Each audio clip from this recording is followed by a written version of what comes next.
good. You know, we Oh. No, I'm telling you, the whole podcast just need a whole body out of me. at this point. Something wrong with all of them. We all need that everybody, Wolverine treatment. everybody We just need messed that up. adamantium. What?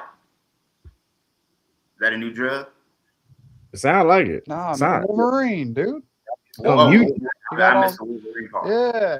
Adamantium. No, we need adamantium. That way, we're not all old millennials who are just breaking down. At this I point, broke down at 30, homie. I don't know what to tell you. I broke down a little bit before I turned 30. It's See? But I'm older than you anyway. yeah, you are. Yeah, wait Yeah, till you you. are. Yeah, you are. Yeah, you are. You know, you're How old old. are you?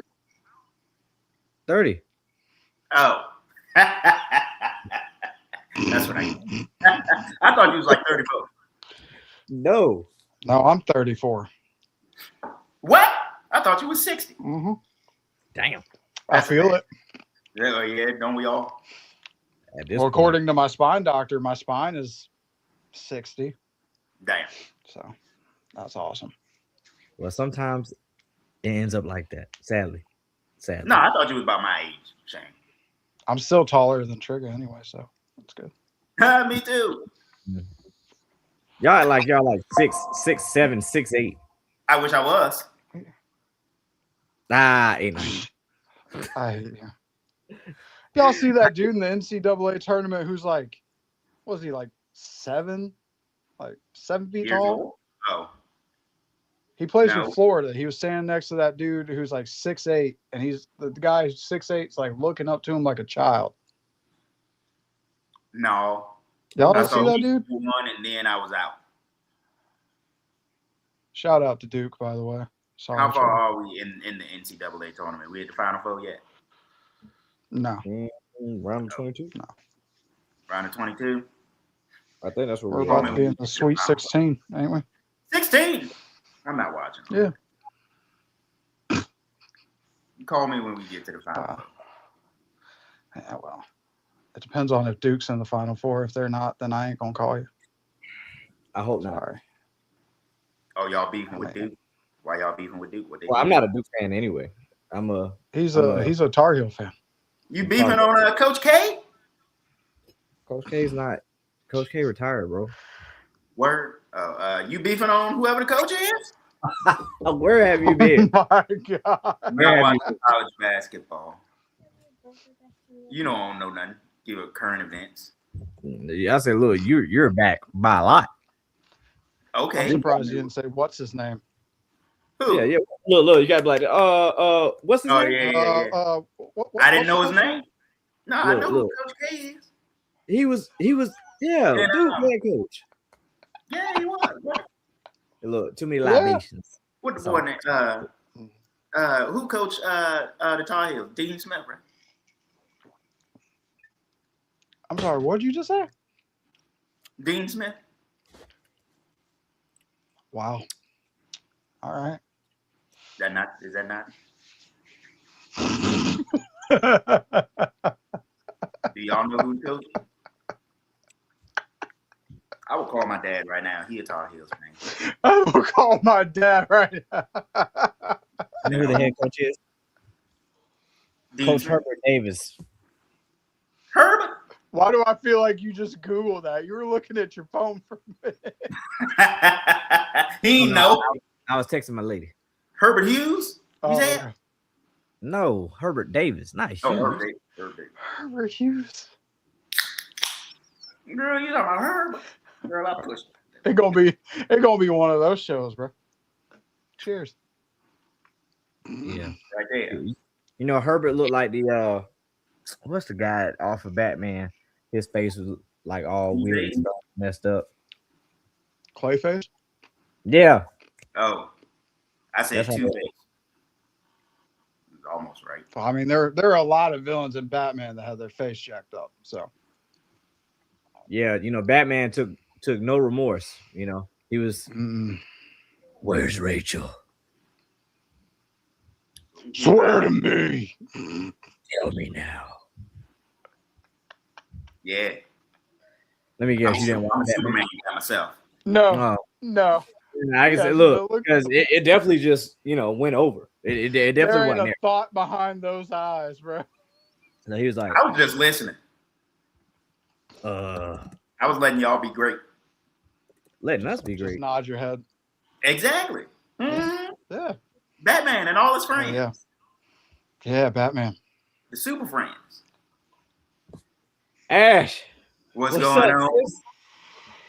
What's up? We live. We live. We just doing a little conjugating and congregating. Having a little Fellowship. It's Sunday. fellowship Sunday. Football's on. Is it? Hey, definitely. Hey, look, somebody's on time. Somebody's on time. It looked like it ain't Bree. But it's all right. And it's definitely not Bree. Because Bree ain't on time. So Bree, they got the race going on. Hop in the chat, pull up, clock your time card for BTV. She might be at the race, he said. What race? I don't know. They're racing in Darlington this week. I've been hearing them all freaking weekend. It's aggravating. Why would Bree want to go see that? You never know what people into. You know what I'm saying? And I live here and I don't even want to go see it. You're right. I give you that. You're right. Sis, look, I understand. Sometimes you got to just show up and you got to show out. You got to be on. You got to be on time. You got to be here. You got to, you can't just, corporate America, you can't be out here being late like that. Get your ass exactly. What Dr. Lee said you're on time if you're 5 minutes early. You're late if you're on time. Hey, look. Shout out. Hey, breaking news. Breaking news. Yes, the Roman bun is gone. No more bun. No more bun. We back to rest in peace, Mini Mellow. She noticed your haircut. Ain't noticed I got a new light. I'm all bright and stuff. Hey, look. Other breaking news. Mr. 211 has a ring light. If you don't know, check out your boy. Hold on. Look. Hold on. Let's see it. Hold on.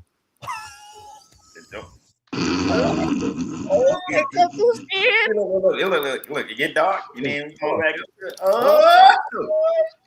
Boy, you look ashy. I stepped into the light, Caroline. What? Look, step into the light. Look, you said I look ashy. Thank you. Well, actually, thank Carlito and Sylvia the Siren. Yes. Actually, thank you to Carlito the Cannon, my sis Sylvia the Siren. As you can see, it's the three amigos today. We are down. Best friends that one can have with the three best friends. No. Hey, look, took them 3 years, but bless it. But good, look, we here. We here now. That's all that matters. We here now. Why you pocket watching, Ashley? Hey, I mean, all in my wallet. Hey, look, if we could zoom in, my boy is over there. He is just Xavier's in the background, like, There's a whole new day right there. 3 years, right? I said like this, you got E and Kofi. Hey, look, but then Big E back there like that. Mm-hmm. And Kofi like that. He really is. But yeah, we want to say had that in the camera and talk from behind it. Well, guess what? It definitely wouldn't have been possible because I mean, if we left it up to TJ, he wouldn't have had no ring light. Wouldn't have the mic. I brought my lamp from over there. And just I sent him the mic. Hey, sis, he wasn't worrying about no ring light. I'm telling you that right now. At all. Look, at all. I wish WrestleMania tickets could be $20 like how it used to be. But say that for another day. Minister did send me the microphone. Let him get his flowers. Yeah. So if y'all notice, we kind of short staffed today. We don't have the full crew here with us. The fun ones. Yeah. It's the we have to remain good today. We can't be out here acting. Yeah, we got the focus. The ADHD can't kick in today. We can't be out here wilding too much. Because Carlito might come in here and say, "Man, what's going on, man?" Like, he's clipped his wing today, so he's out. We have the rest of the crew going to Ashe Wrestling. They have an event in Charlotte today, so everybody's out there doing media. We out there getting coverage. So we got some big things in store for y'all. And yes, we are the troublemaker. We are the troublemaker. We the heads of state. Hey, look, heads of state. Yeah. But the state is the head of us. Okay. Remember that? Johnny Gill, Bobby Brown, and Rob Trans Band, the heads of state. I thought you were going to say Rob Van Dam. Never mind. I ain't gonna lie. I thought he was gonna throw like a Will Smith line in there some way, somehow. He was not a part of the head of state. I know he wasn't part of the head of state, but look, he was the head of the state at Independence Day. Oh, the movie. Well, no. Yeah. That's Chris Rock. See, we on the other side. Y'all come get to 11. He already acting out. The libations are already hitting, and it's Sunday. So guess what? You know what that means. It's time to start Beyond the Bell podcast. So if you ain't grabbed your popcorn, you ain't grabbed your libation, you ain't grabbed your skinny pop, skinny poop, skinny whoop, grab it, sit on down, come on in town, because you know your boys is from around the way. Let's get it. Sylvia sound the siren, get it pumped like Big Papa, break them off proper, thugonomics, no doctor. Y'all don't put in work, but you talk enough, and the talk is tough. Who your favorite part? We'll chalk it up.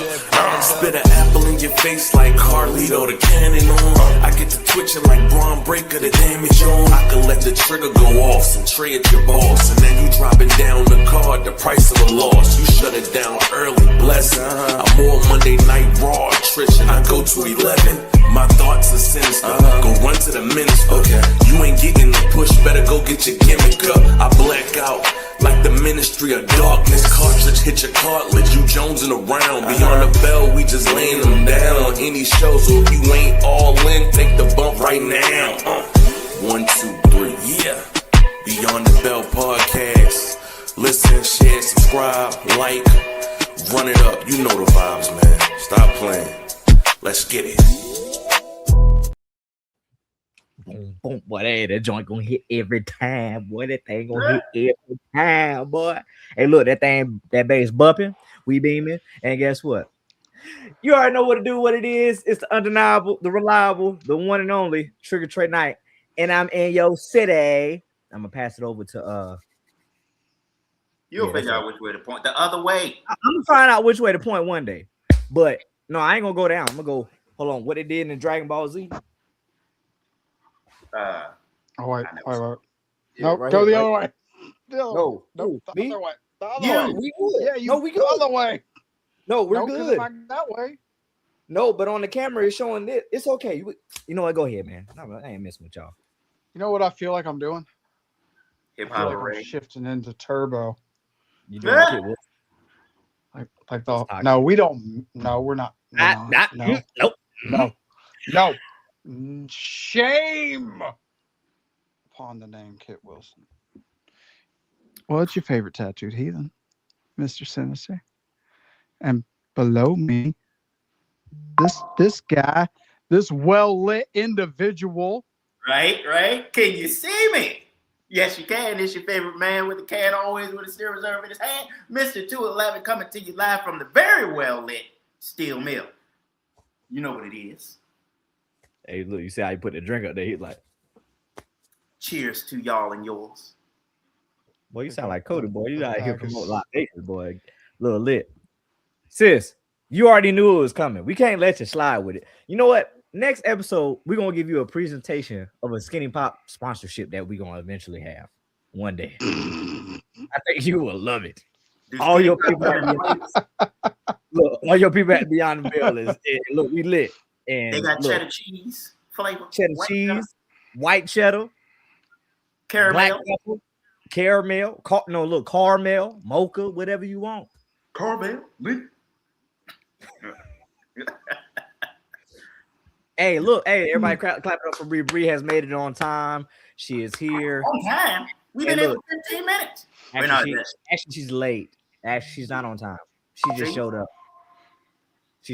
What up, Brito? We heard you was at the race. Did you have fun? Where's that sound coming from? What sound?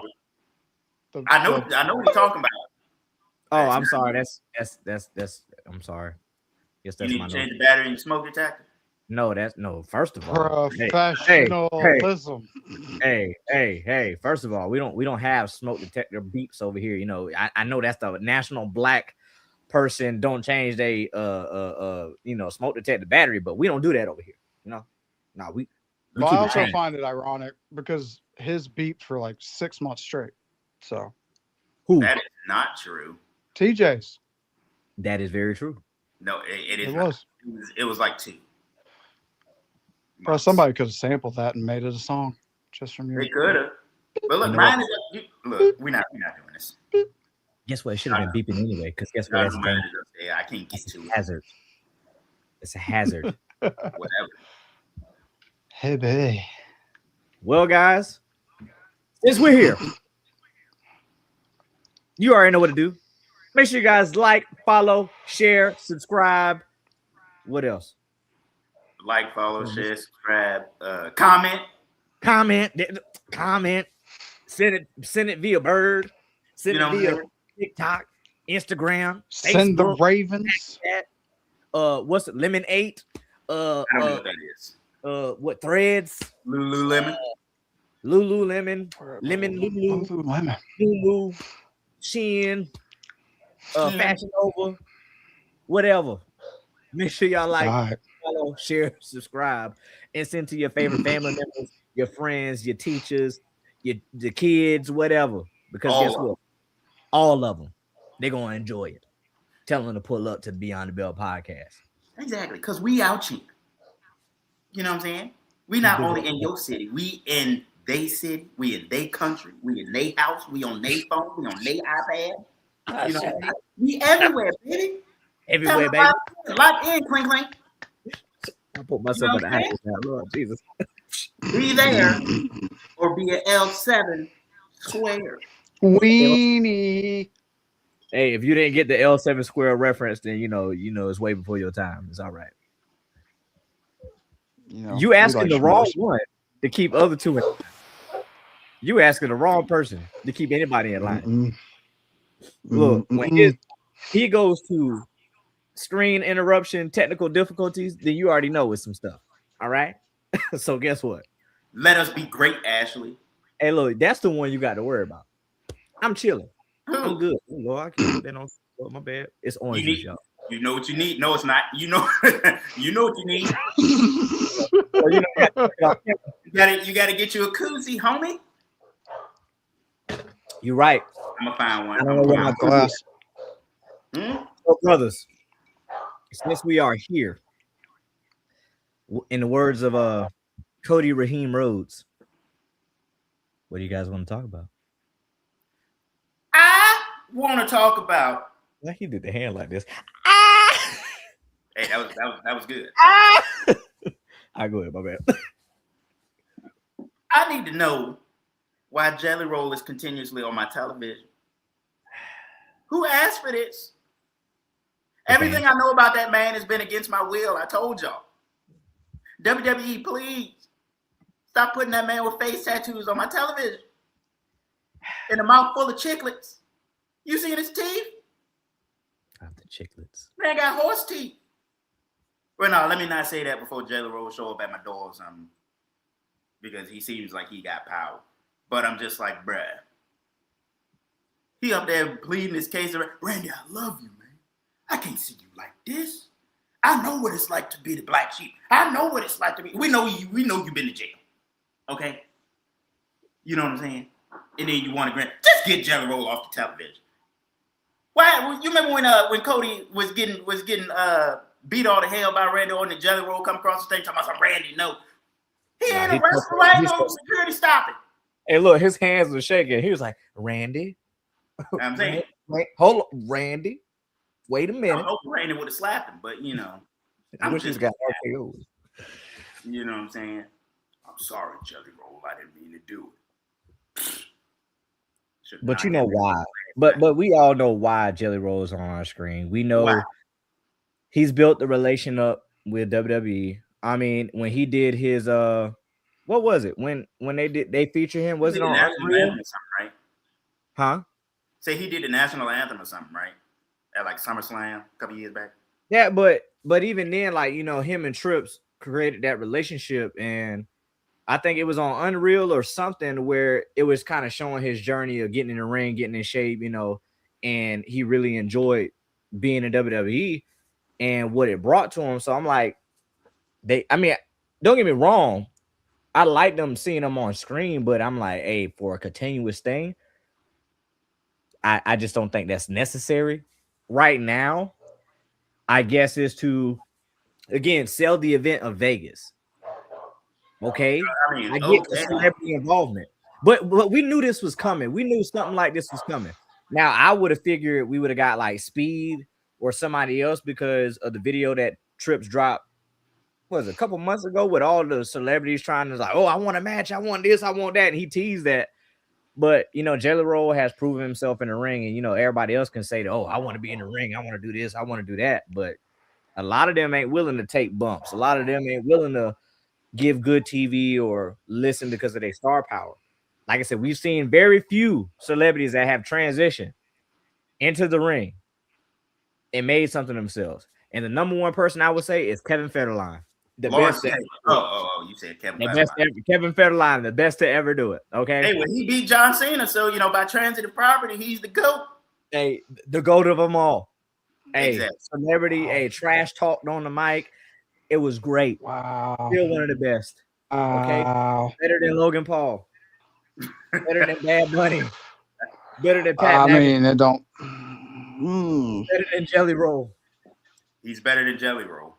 Kevin Federline. Jelly Shizzle. Jam. Jelly Jam. Excuse me. Jelly Jam. Jelly Jam. Hashtag Jelly Jam. Well, hopefully y'all can read through my sarcasm and know that I'm not being serious at all. No, I'm not being serious. And Lawrence Taylor, baby. Hey, but I understand the purpose behind having Jelly in there. Now, I don't get the poetry slam joint. That was terrible. That was terrible. Look, Kit Wilson's was funny, but like Jelly Roll went back to Playground. It was like your mama, your mama, your mama, your mama, your mama. And I was just like, you supposed to be a rapper. You supposed to be better than this. Right. Talk about how Kit roasted him. Roasted him. He was like, man, you are fat. Ozempic didn't work. Or did. I can't remember exactly what he said. But yeah, Jelly Roll was just like, yeah, your mama does it for me. Your mama, random sex joke. And I was just like, Jelly Roll. See, this is why I want Jelly Roll on the TV. When was the last time you seen a rapper lose a rap battle to Kit Wilson? That's toxic. Jelly Roll is toxic.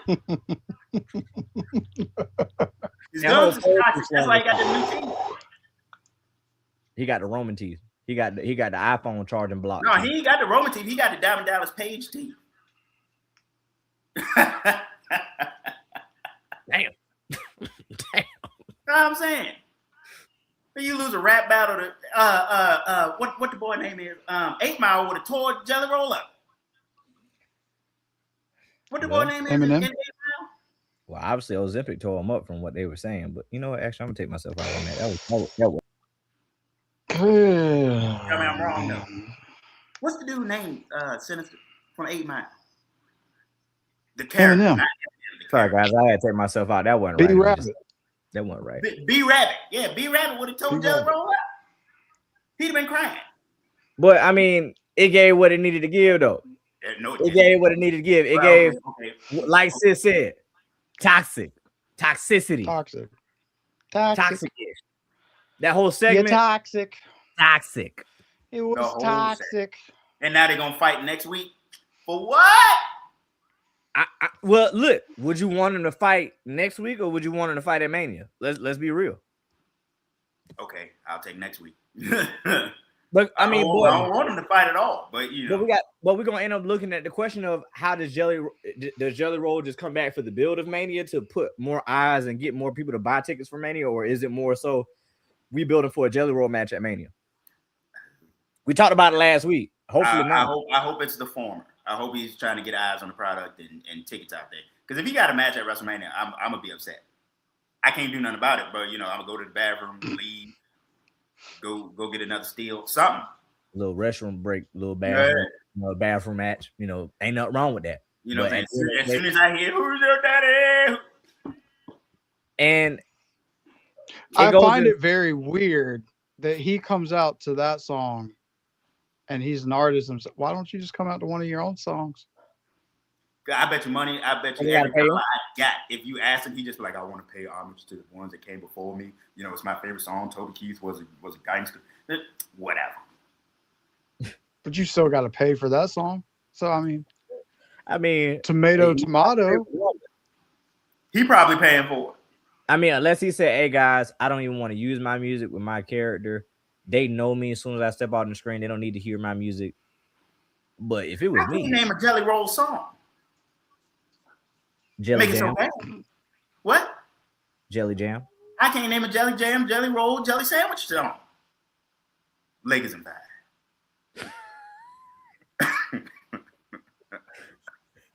Do y'all know a Jelly Roll song? Anybody? Chat? I know a couple of them, but I'm not the biggest. Stop it. No, I don't know them by heart, but I've seen them. Name one. I'm not the biggest. Name one. I can't name one for you. If I hear it out, I can be able to sing along with it. Jelly Roll is the Matrix. Is the glitch in the Matrix? Well, no, not the glitch in the Matrix. He a Mandela effect. He's not real. Is basically what I'm saying. Oh, so he like Jamie Foxx. He just a clone of himself. We're not gonna besmirch Eric Marlon Bishop. I mean, you brought it up. I mean, I did not bring up Jamie Foxx. Okay. Hey, look. I mean, but you said he ain't himself. Like it's somebody else. If Jamie Foxx came on WWE, I'd be glued to the television. That's my man's right there. I guess. I mean, moral of the story, ladies and gentlemen, is get Jelly Jam off the television, please, before I have finished. Before he cut that thing. Before you cut that thing, what? Smooth off. Smooth off. That's probably what I'm gonna do when Jelly Roll come on the TV next week. Wait, no, I ain't gonna be woke for it. But when I'm gonna be woke for WrestleMania, when he come on there, who's your dad? Click. He said, "Not today, not today, not any day." I don't believe you. Well, come on to Richmond. I got space for you. You can watch me do it. There ain't nothing in Richmond that I want to see again. But you know who Mr. 211 do want to see? He wanted to see the Motor City Machine Guns defeat Fraction. Yes, I did. That's what. Yes, I did. Boy, that warmed my heart. That warmed my heart. Or whoever heart this is. He said, "Thank you." It warmed. He said, "They keep just lose." I'm waiting for. But see, they doing the same thing with the Motor City Machine Guns, though. You see how one get mad that the other one is friends with Johnny Gargano trying to help him out. It's about to be Fraction all over again. Somebody slap somebody, please, before it get too long. But you know, it's Fraction was never breaking up. I ain't never giving that up until whichever one slapped the other one first. I'm gonna be their biggest fan. But they still gonna be cool after it. Just you know how brothers they fight and then they be done. I don't have any brothers, so you do. You got brothers on the screen. Oh, wow. Yeah, messed that up. Yeah. Wow. Hey, if that's how you feel. That's how it is, huh? Wow. That's how you feel. Oh, I don't have any brothers. Oh, really? Really? I'll remember that the next time you're in Wake Forest. Don't worry about it. Yeah, see, you on that CM Punk type issue. Don't worry, we about to be on some Roman Reigns type issue. Don't worry about it. Hey, I see. Look, Ashley, I see your comment. We gonna come back to that. Don't worry about it. We gonna come back to that portion because I got a lot to say about that. Oh God. But since we'll bring our brother back though. Don't worry about it. Right. I deserve that one. That was on me. Yeah. My bad. In the words of Bree. I deserve that one. That was on me. Y'all know y'all my family. Yeah. Whatever. You know. All right, so where we going with Sammy, y'all? What we doing with Sammy? I'm kind of with who? I didn't hear you. Sammy. I'm real glad that he broke the trend of assaulting water bottles this week. So that was, I guess, a step. Well, speaking of water bottles, purified water ready to hydrate you at any time. You just got water bottles just sitting around? Yeah, you know, whenever you get thirsty, then you don't get thirsty at night. Wake up and no. You know what? It's all right, 211. You're just in a lane of your own. It's true. But yeah, so what are we gonna do with Sami Zayn? I was just about to say that too.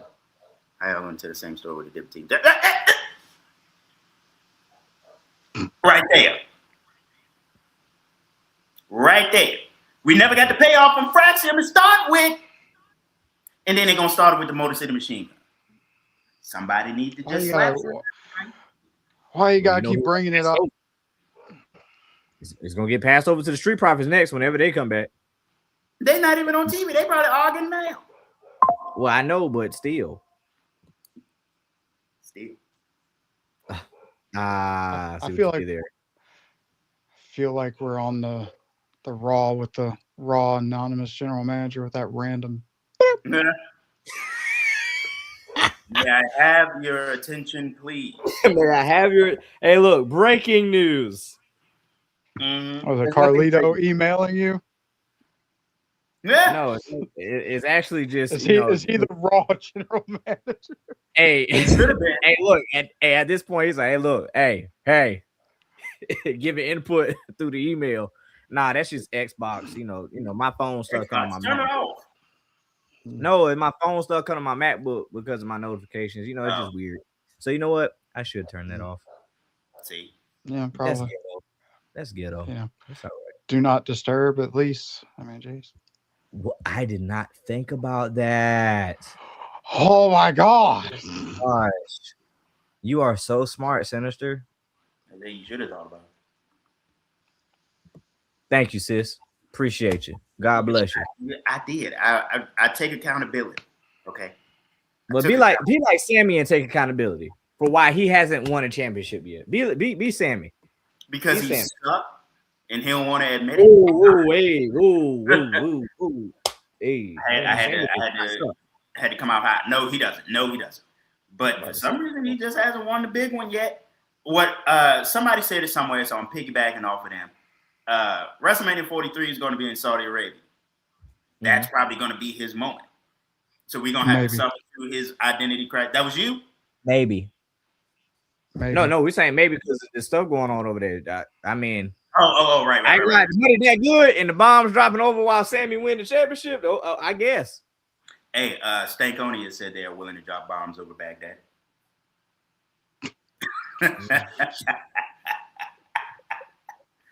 Woo! Yeah. But I think Sammy's going to win his big one at WrestleMania 43. So we're just going to have to suffer through this identity crisis and him like turning kind of heel and snapping off on what the boy name is? Trick Willie. Oh, we just going to have to deal with this for a year. He might win the Royal Rumble next year, and then, that'll lead to WrestleMania 43. He ain't even tripping on nobody. The only thing he's doing is salting water bottles every week, except last week. Well, hey, look. You said it. Water is clearly his weakness. Trick is a pimp. You don't mess with a pimp and his lemon pepper steppers and then come at him sideways like you talking that smack. You won't get smacked in your face. Water is Sammy's weakness. Water is Sammy's weakness. That's the feud here. Sammy versus the water. Feud is water. Yeah, because he got splashed by Trick with water, cost him the match. Water. What are we doing? It's not a person. It's just water. Well, hey, you don't know the straw that break the camel's back. If I got sprayed with some water, I might snap on somebody too. Man, come on. Fast forward this and get it to where it's got to go because it's getting old now. I was with it the first couple weeks that he was like doing the thing with Cody, and the passive aggressive, like I'm gonna snap, but I'm not really gonna snap. Now it's like, all right, come on, it's past its sell by date. Now we're just we know something. Slow burn. We know Trips is with the slow burn. We know Sammy is his guy or one of his guys. And at the end of the day, you crashing out. It ain't doing nothing but losing. Or looking just tearing up water bottles and solo cups. Go ahead, sis. Look, crashing out doing nothing. Exactly. You need to snap off on somebody. He should have slapped Cody about 2 weeks ago. He was like, you got to do what Randy did at this point, but even worse. Yep. I mean, he might have to shoot somebody. Hey, look, you know what the old folk used to say? You got to be sick and tired of being sick and tired. That's what Sammy. I don't know what more you got to take to be there. And this is just being real. No offense. I know storyline wise, you got to take for at this point. it must have got to take for Randy to dump his wife over the barricade and punt her in the head for him to be sick and tired. Who punt Sammy White or what's the name? Oh, okay. No, for Sammy White to get punted, that's what's going to send Sammy over the edge. Like how John, when John dad get punted in the head, then John just turned to a beast. Mm-hmm. Dad, no. You think they'll let when Edge slapped him in his own house? Hell no. At this point, no. Look, if you start getting to the point where you had to bring down the lights right before they get kicked in the head, that's already a problem. Yeah. That's already a problem. The punt kick is very effective. It's very menacing. It's very like telling. And I'm like, at this point, just show it. Because you like when Stephanie got RKO'd and you remember when Randy did this number and said, "Mwah." Trips lost his damn mind. Triple H handcuffed to the ring rope. No, you can't kiss my wife. No. I'm telling you, you need to put Sammy in that predicament, and Sammy about to be a whole beast. He about to be change his theme music. Bump that. Bump all that. What happened when he was the conspiracy theorist? I still want to see that movie. No, I don't. No. No, you ain't like that? I thought it was interesting. Nah. I'm good. You talking about that? We out. Nah. I do love the fact though that backstage now everybody's catching it. Like if you cross Randy, everyone's catching it. Yeah. Matt Cardona said one thing. One thing, and he went, bro, like I said, what? I'm gonna break your arm. You said one thing, I'm just gonna break your arm. That's what we're doing now. 09 Viper is currently loading. And I'm not mad at it. I'm not mad either, but damn. Nobody's mad at it. Nothing. That was funny though. You know what I'm saying? He was just like, you said and then come back with the elbow. I was like, oh my God. Hey, look, Randy. What did he call him? What did he call? He called him an indie nerd and a mark ass stooge. Mark ass, yeah. I was like, tricks. Don't you have some action figures to go play with? Like, bro. It's like, hey, look here, Randy. You can talk a lot about me, but don't make fun of my hobby.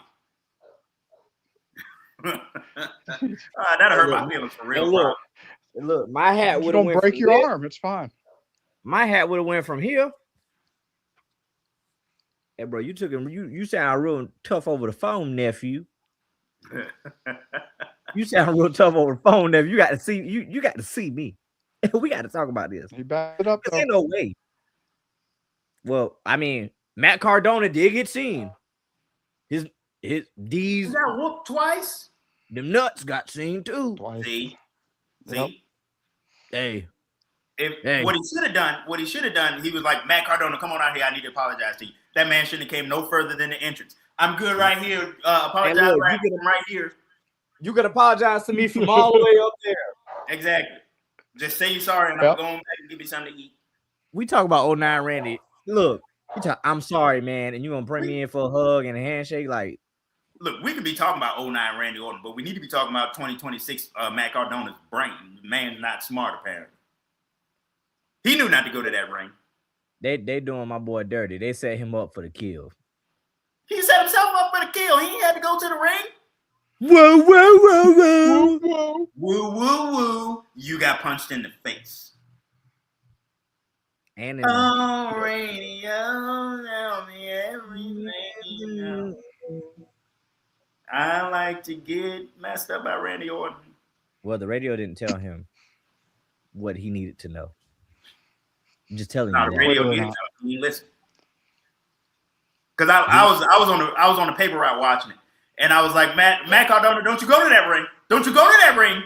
He went to the ring. Got it. And then he got whooped. Whooped that trick. Got his good old arm broken, man. Hey, speaking of recent news in wrestling, we saw the tag titles change hands on SmackDown.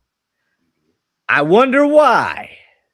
It's been a lot of speculation that it might have been from some trouble, some fines for a video that was posted. And before we even get to the title change, I just want to say WWE, I just felt like the fine was probably, like, to me, this is just me, it's very unnecessary.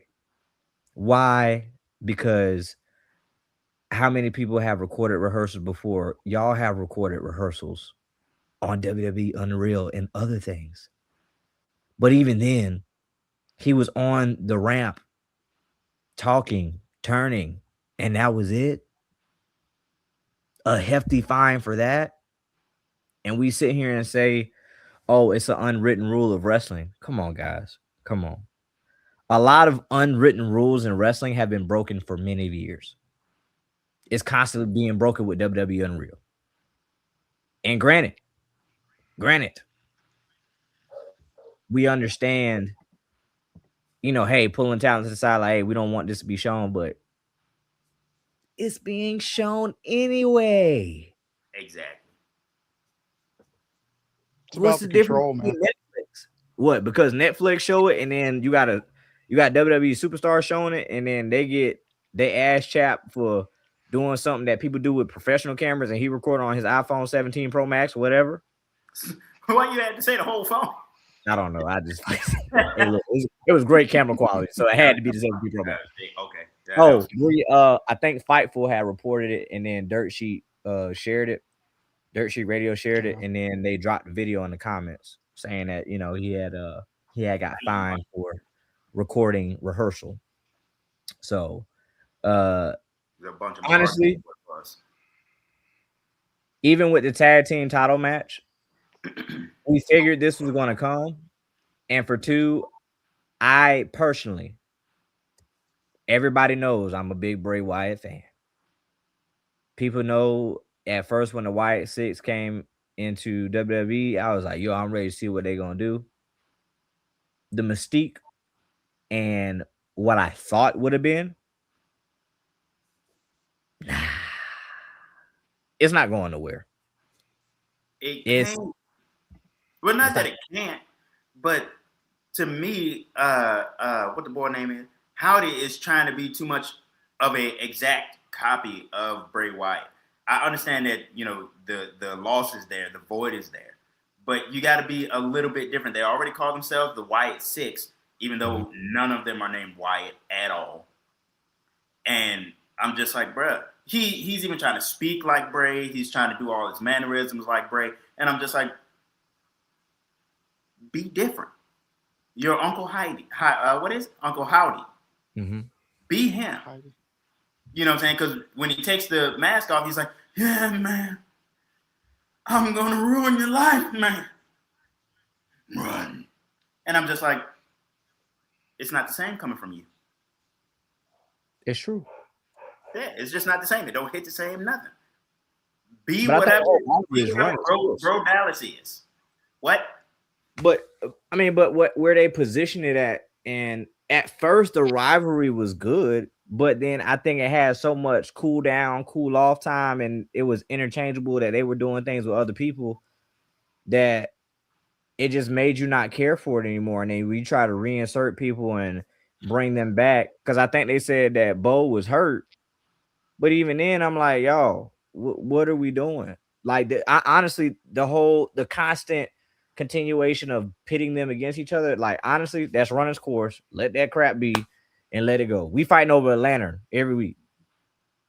A lantern. I will say, I did like where that went Friday. I like the interaction between Tama and Solo about the lantern. Like, the lantern is changing you into something that you didn't want to be. As far as the Wyatts go, I said this when they came. You can go back in the podcast and look.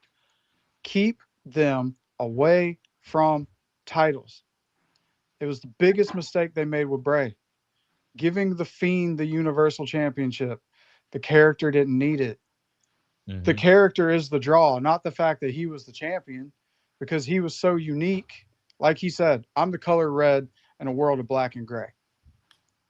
He didn't need the title. The Wyatt Six don't need tag titles. You did that because you didn't know what to do. The injuries played a big part in it, but you could have built them back up the same way that you brought them in. It's just laziness. It's the we don't know what to do, so we're just going to do something type deal. And now you're stuck in this MFT revolving vortex of it's old. The newest thing they did was the fact that Solo is starting to act more like Roman now that he has the lantern. Okay, cool. But my faith in it of you making it go forward and advancing that story to something that's like meaningful, you lost it. You lost it a long time ago. And like I said, when they debuted, I got the Wyatt Six tattoo, the Bray Wyatt tattoo, but you're slowly killing it. And I feel like what they did in the beginning was allow Bo to have the control over it. And then they shaped it into something that it had no intention of being. And it's watered down and it's not meaningful anymore. So now when you get the references, they don't hit like they used to hit because now it feels like a cash grab. So you've taken something that meant a lot to a lot of people and you've made it more commercial and cash grabby. And now people aren't getting behind it. So it's like, why should we care? At all. You've watered it down at this point. And that says a lot because me and Trigger are like two of the biggest Bray people on this show. You've made me not care about something that I cared about. But even Bray spoke about it, even with the little mini series that he did before he came back. Like his creative mindset input, and even when the documentary thing dropped, like Bray had so many major ideas, and once creative got a hold of it, Chris like, no, we don't want to do that. We want to stick with this. And sometimes with those Mystique characters, you have to have a plan, but you don't want to over commercialize it because guess what? You want the Mystique-ness. You want the like how when Undertaker was the dead man, you gave him those like kind of mystic powers. Or you remember when he returned against Randy Orton at what was it, Survivor Series when he came in the casket, the lightning struck it. He came out of the coffin. Yeah. Oh, and you started doing and you started doing like crazy phenomenon type things. With a group like this, those are things that you probably need. Like you need to do these gimmick matches. I would love, to me personally, I mean, we haven't seen an Inferno match in God knows how long. You could have had an Inferno match between Uncle Howdy and Solo, and you could give this a little bit more boost. But now we had Tama and Tonga go against Damian Priest and R-Truth. And I'm happy for Truth. I'm happy for Damian. I'm happy for them to get this and go for it because for one, their chemistry is there. They both can move in the ring. They have that dynamic duo type chemistry because of the Judgment Day. They're going to have that moment backstage where you got them two in the screen and you got Damian trying to not break character because Truth is just being Truth. Hilarious as always. And eventually, I felt, and this is me personally, I felt like we knew that was going to come. I thought that was coming regardless. And the rumor is they didn't tell Priest. Tell Priest about what? That they were winning the finish of that match. So like the look on his face is supposedly genuine because they didn't. The rumor that I've been seeing on Twitter and such was that they didn't tell Priest the finish. Why wouldn't they? But yeah, I don't know why they wouldn't tell him. But I think those make more memorable moments. I mean, probably for that reason. Yeah, because I mean, but let's even be real on that part. Even with Priest, like the things that Priest has been going through since being world champion, the things that in a sense you give this, hey, take it and run with it, kind of like how everybody does. Like you get this, hey, do with this and make the best out of it. Mm-hmm. Maybe you may get rewarded from it. Like we understand by Priest taking care of Bad Bunny, the treatment and the reward he got from that. Because he made the world's biggest star look great on national television. I mean, on television. And even then, yes, you're gonna get rewarded for that. But now we're seeing this stage of Priest. Like, all right, where do we go with Priest from here? Like, we had him in a feud with Alistair. We had him doing just other things, but we really weren't getting the payoff really with where he's going. If he's going back into the mid-card picture, if he's just gonna run solo for right now. And I'm not saying Priest needs a title to be relevant. Me personally, I don't think he needs a title. He can be that longevity star that doesn't need a title. If he wins one, cool, whether that's mid-card or world championship, he'll be valued regardless, because for one, he can move in the ring, he can do what he can do, he can talk on the mic, he's gotten better on the mic, and I think he's evolved as a talent. Now, where he goes with this tag titles with Truth, do I see it as a long, lengthy run? No, but I see it as something that's going to show his range, because now he has a more value. Right. Way back. Boy, you stupid. Well, it's almost like they look at baseball. Way back that. Way back. What? It's like how they look at baseball players, man. Like when you scout a baseball player, you're looking for that 5-tool player, right? Like you're looking for the dude who can do everything. Damien, I've been a big fan of Damien since he was Punishment Martinez in Ring of Honor. Like, boy, I've been rocking with him for a minute. The problem is that it's like he got to WWE in the latter part of his career. Mm-hmm. And I saw the rumors were that, they were trying to cool him down because they didn't want to overwork him, because he is getting up there. Bigger guys traditionally have that injury prone history. And I get all that.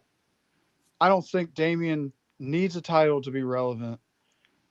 It just sucks to see, one of those guys where it's like, you could be on TV weekly, you could be a mainstay, you could be in that main title picture, but you're being held back, and you can't help but like fall into that Drew McIntyre syndrome where like you feel kind of bad, where it's like, yeah, you're doing a lot, man. Like he's having those crazy matches, like that match with Alistair with the ramp spot or the stair spot. Like you're having great quality, like memorable matches. And then it's like you get put into a comedy role, which I'm not saying is demeaning, because you're with the dude who is great in that spot. Arguably, probably nobody greater in modern WWE history than R-Truth with that spot that he's in. Ron Cena. But you can't help but feel a little bit where you're like, ugh. Like you went from being world heavyweight champion to nothing, then tag champs with R-Truth. Ugh. Like you feel a type of way about it. As a fan of his, like I'm happy for any success that the dude gets, because I've watched a lot of my favorites just fall by the wayside, and get treated like the whole thing with Alexa Bliss being gone forever and then coming back, and now it's a problem, and it's also a blessing for WWE to have the amount of talent that they have, but the problem is that you don't know what to do with everybody, so then people sit in catering. And then you expect us to care. I said this about Obafemi. I said this about numerous people. You bring in these people and you just snuff their light out because you have nothing for them. It's a cool moment. Royce Keys, cool moment. Where's he? I'll wait. Ain't seen him since Royal Rumble. Poughkeepsie. Like, what are we doing? Well, at the end of the day, I feel definitely where you coming from. And I really hope that this tag run for Truth and Priest, that it goes somewhere. Obviously, we're going to get the laughs. We're going to get a lot of the good things out of it. I just want to see what they make of certain things, because the tag team division definitely needs a shot and a boost in the arm. it's been very lackluster. You got a lot of teams that are capable of being in storylines or being in meaningful storylines, like how Jeff and Matt and even the Dudleys have said, like the tag team division, you can have so many things. Like you can have like a ladder match at Mania, but I mean, you're not doing that with a tag team, so you're really not doing nothing. Like when we had, what was it at 40? Well, I think it was at 40 the last time they had with the tag team title match. You grab one set of titles and then you grab the other ones. Last thing that felt meaningful. That was a really good match. So yeah, I thought that was good. But or remember that pay-per-view where the tag titles were I think the Street Profits were the tag titles. Right. And they got completely left off the card and then had that banger of a ladder match on the SmackDown following the next week. And it's it's the same. I think it was like the next show or maybe the show before where they had an awesome ladder match and then they're just like left off the card. But it's the same problem, man. It's the same problem with the tag division as it is with the singles division.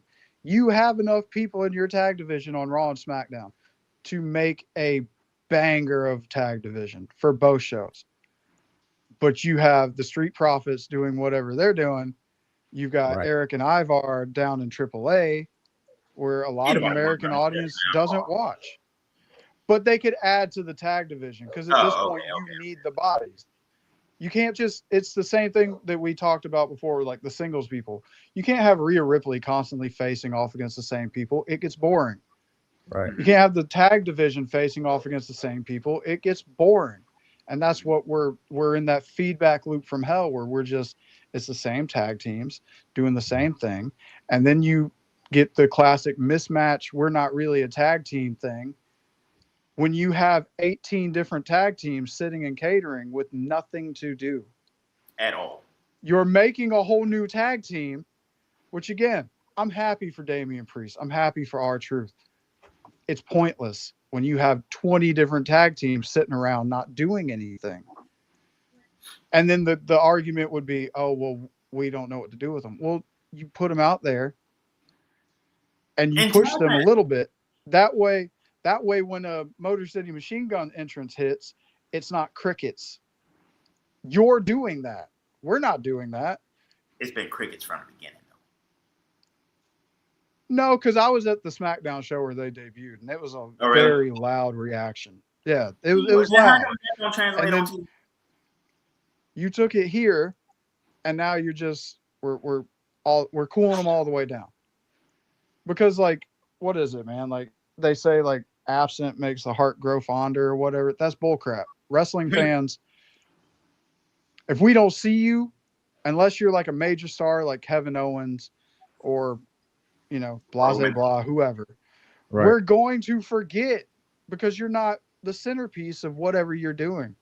Mm-hmm. So if you don't push them and put them in that position, you are doing your talent, your contractors, employees, whatever, you're doing them a disservice. And then you make the mistake of turning around and saying, well, the fans didn't get behind them. And it's not the case. You're doing it. We'll get behind anybody. People love Danhausen. He's not going to wrestle. But he's on weekly on both shows. Weekly. Sometimes multiple times in the show.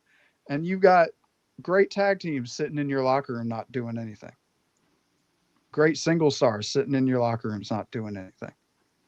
Yeah. It's not an us problem. It's a you not doing what you're supposed to do for your talent problem. Exactly. That goes back to what I was saying last week. How does creative have nothing and your job is to create? I mean, but let's be real. I mean, it's hard for them to create. How? Their job is to create. The three of us could come up with a suitable idea for somebody who ain't doing nothing right now. And you mean to tell me that people that get paid 6 figures to do it can't do it? It's like, oh, we just got nothing for you. What you mean? But maybe it's just me. I will never understand that. You know what I'm saying? Just like you're not alone.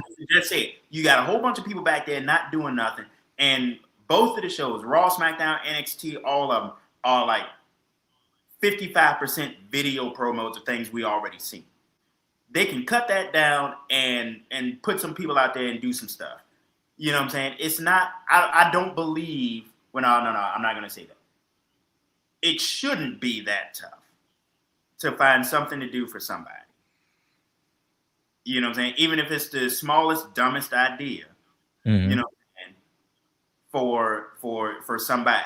You know what I'm saying? Like Matt Cardona, he can come out there with all his action figures and just be like, oh, this is my thing now. I'm an action figures guy. I have a figure of the guy I'm going to beat, and then he like kicks the action figure in the trash can or something, and then he fights that guy the next week.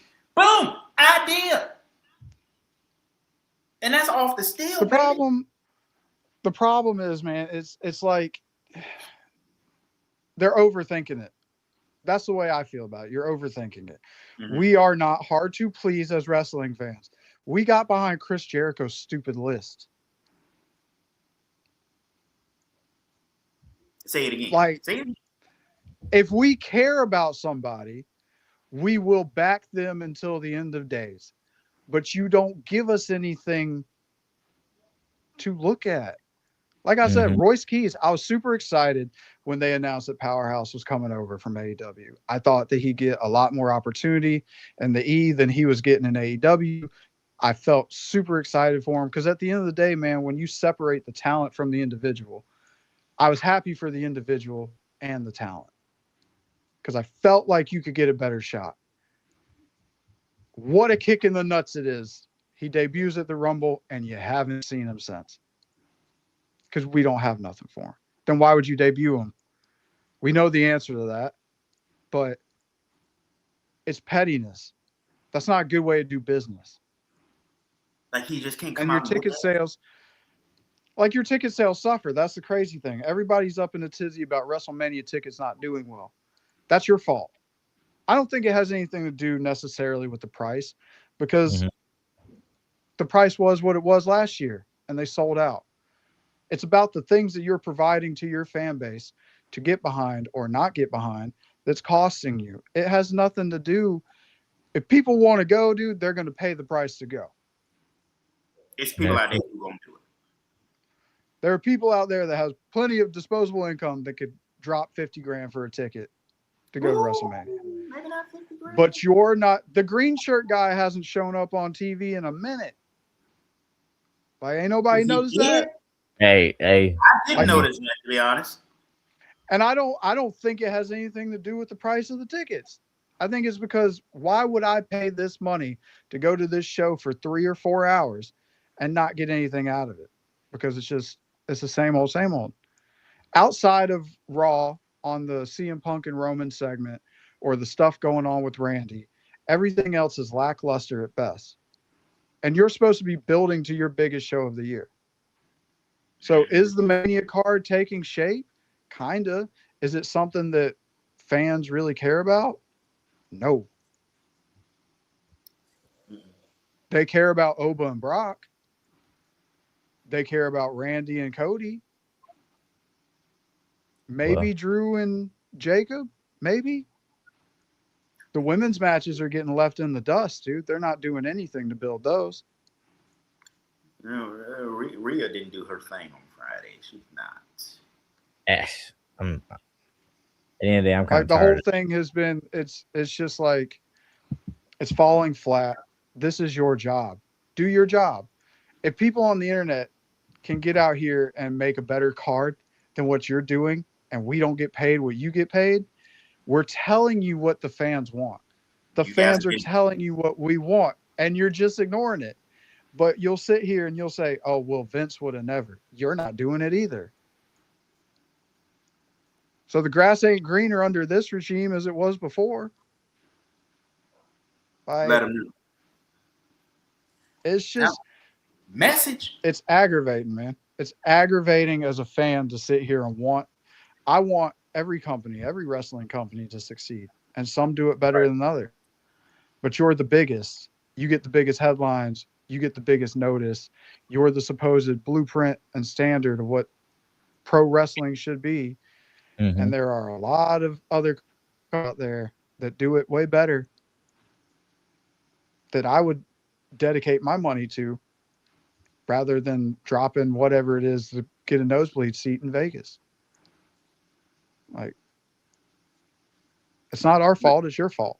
Do better. Do your job. Do your job. See, that's what I was saying. They not doing their job the way they supposed to do it, and they wonder why people ain't watching. You know what I'm saying? And to take it way back, full circle, they out there putting Jelly Roll on the television, and just like, oh, cool. That'll make me want to spend $25,000 to go to Las Vegas. I get to like, see bro, Jelly you remember Roll. that era of wrestling where we didn't need a celebrity appearance for wrestling to be fun to watch? Mm-hmm. Yep, it's very true. And even if we did get a celebrity, it was still interesting because they would show up 2 or 3 times, and it would be interesting, and they, going off the television. Mm-hmm. Now it's just like, the starting 5 for the Indiana Pacers is here. One of them finna jump in the ring. For what? Yep. Yeah. You know what I'm saying? I understand the way that their business has been. Like, you want to hook casual fans. That's cool. Mm-hmm. I'm all for more people watching wrestling. But what I'm saying is it's bad business to forget your core base of fans. Right. And insult them by not giving them. We want to like what you're doing. It's not me sitting up here like, poo-pooing on WWE or AEW. But if we're going to call a spade and we give AEW crap for what they do, WWE is not untouchable in that aspect. Ooh. If I disagree with something that Toni does on AEW, the way he books a show or the way he promotes it, I can't sit here and be biased towards WWE and say, oh, well, all is forgiven.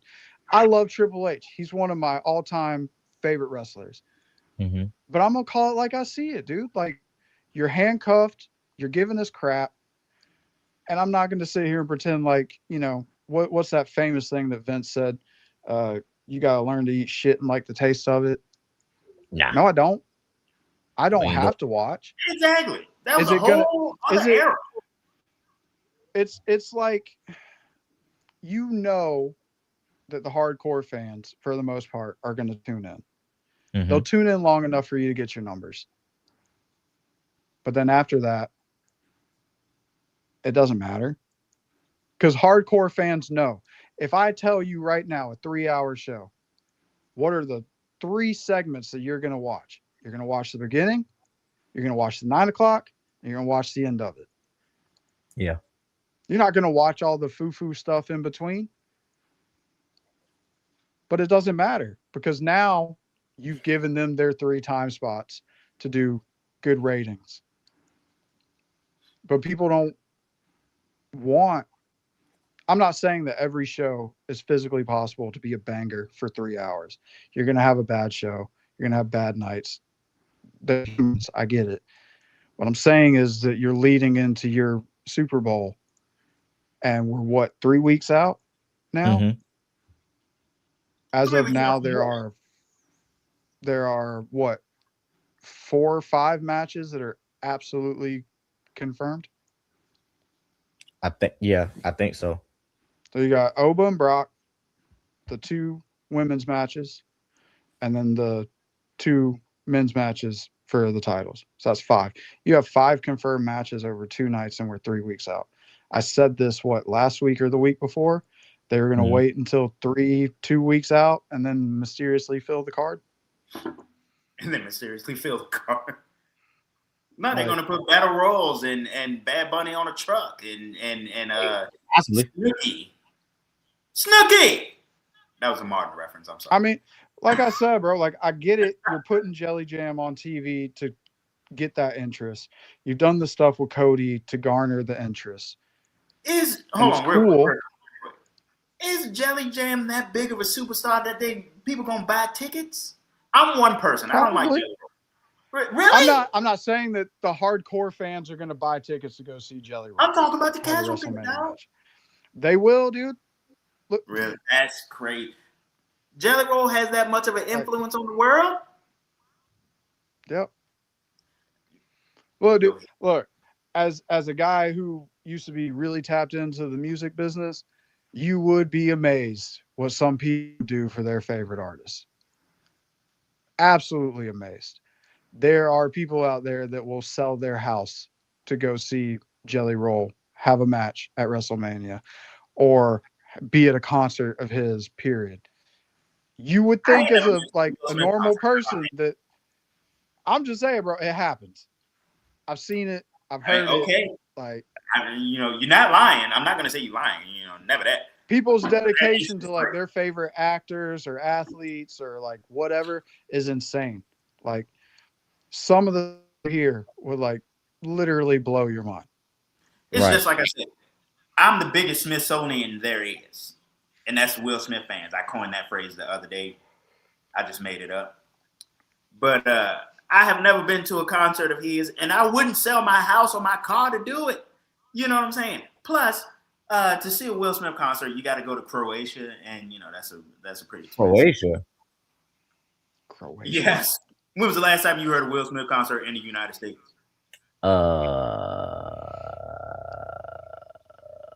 I didn't know he did concerts here. Right. Exactly. That's why I said Croatia, where Toni Kukoc. Shout out to Toni. I didn't know he was still doing things. Oh no, he's still out there touring every now and again. I see some concerts, but I just picked Croatia as the fandom. Me and the Republic of Croatia. So the crazy thing is, if we flip side this and we look at AEW, AEW has been dealt a huge blow to their roster. Toni Storm, they're saying, is going to be out for the remainder of 2026, and that blow. But they have an opportunity. Ronda Rousey? I don't know what it is. It hasn't come out. I don't know if it's like a multitude of injuries that have just piled up over time, or if it's like a major thing. Carrying that place on. Maybe she needs time. Yeah. But they have the opportunity now to do, and it would fit her character, to do like a Toni murder mystery. Like, who took out Toni? You have the opportunity to do something really cool that fans are going to love because they love her butler. Right. And they love Mina. Like, it could be like you can fill that time. Yeah, exactly.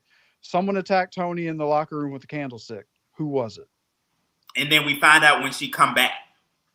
It was this person with the thing in the lab. Nah, they're gonna set it up some way somehow. That'd be beautiful. And you know what? Honestly, I wouldn't have said this a year ago. I trust AEW more to do this the right way than I trust WWE to do just simple booking decisions. Okay. And AEW has earned that trust with me through their pay-per-views and their not always poo-poo weekly shows. Like, they have found their spot, especially coming off the back of Revolution. Mm-hmm. And it's like they're hitting, it's like the playoffs, bro. Like, they're hitting on all cylinders at the right time for them. So if we were going into like a playoff matchup right now, Sweet 16, Final Four, whatever, I have more trust in AEW to do what you need to do to get to where you need to get than WWE. And as a fan, I think I can speak for all of us. That is a very nice feeling to have, that you can watch something and it not be a complete waste of your time. I would rather pay $40 for their pay-per-views than $30 for 3 apps, 2 of which I'm not going to use. Because you're getting your money's worth. Yeah. I mean, it keeps me up way past my bedtime, but it's worth it. Like, yeah, I can't even lie on that. Like y'all know, I was not an AEW person at all. But by now, I've come to respect them because they do put on really good pay-per-views. Sometimes you got to pick out whichever story you want to follow in AEW to watch the weekly show. Yeah. But the pay-per-view might be 6 hours long, but you getting some quality in there. It might be some bull jump, you know what I'm saying?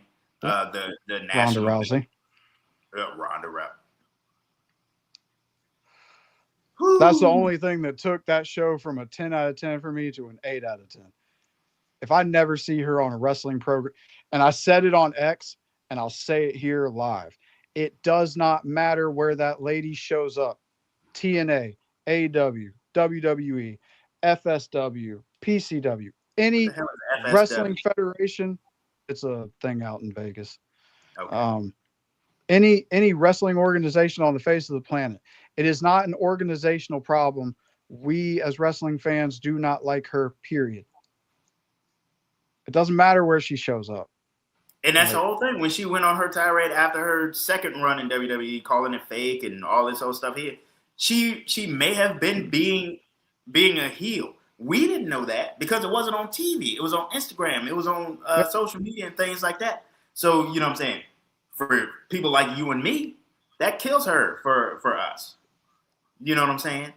Because when she showed up the first time, I was just like, Ronda Rousey. How about that? Okay, let's see what happens here. Mm-hmm. Oh, she's just beating up everybody. Women's champion, first main event. Look, you could go into the depths of like her character, and you could say again, she didn't have a character. WWE mishandled it. They should have never brought her in as a face. You know, whatever. It's irrelevant. The reason that people don't like Ronda Rousey is what she said about the thing that wrestling fans love, which is we all understand it, dude. We all buy into it. We all know that it's predetermined. We all know this, that, and the other. You don't have to point it out and like shove it in our face and try to make people feel stupid for loving something that they love. You know, there's that adage, man. I'm not going to yuck on your yum. Yep. And I've said it before on here. Yep. Me and Black have talked about AEW. They had me in the beginning. I watched their first ever show. I loved it. I fell off from it because of the terrible decisions that were being made. And here we are, full circle moment. The past 2 or 3 pay-per-views they've done have brought me back into watching a weekly show that I didn't think that I would ever watch again.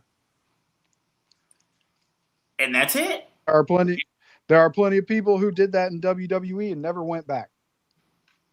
Oh no, I've been WWE all my life, but I just thought AEW was what's the word I'm looking for? Like a Temu version of WCW, but not as good. Like, cause you remember Monday Night Wars? You had flipping channels and all that stuff, and I was flipping channels when NXT and Dynamite was on the same night, but it was mostly NXT.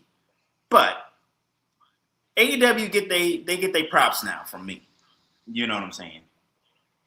Like it finally feels like AEW has found their identity. I ain't gonna say all that because I don't. I feel like they have, because it used to feel more like, you know, fans would say it, and I would feel like reading between the lines of interviews that were given, they wanted to be better than WWE. And in reality, that's not going to happen. WWE is huge. They are, you know, the monopoly of the wrestling world, if you want to call it that. Mm-hmm. And AEW was always an alternative. That's the way I looked at them from the beginning. This is not TNA circa 08, 09 into the 10s where like you puff your chest out, bring in people and we can compete with them. No, you can't. You really can't. It's been done before by people who were, I'm not going to say better than you, but more financially able to keep up until you weren't.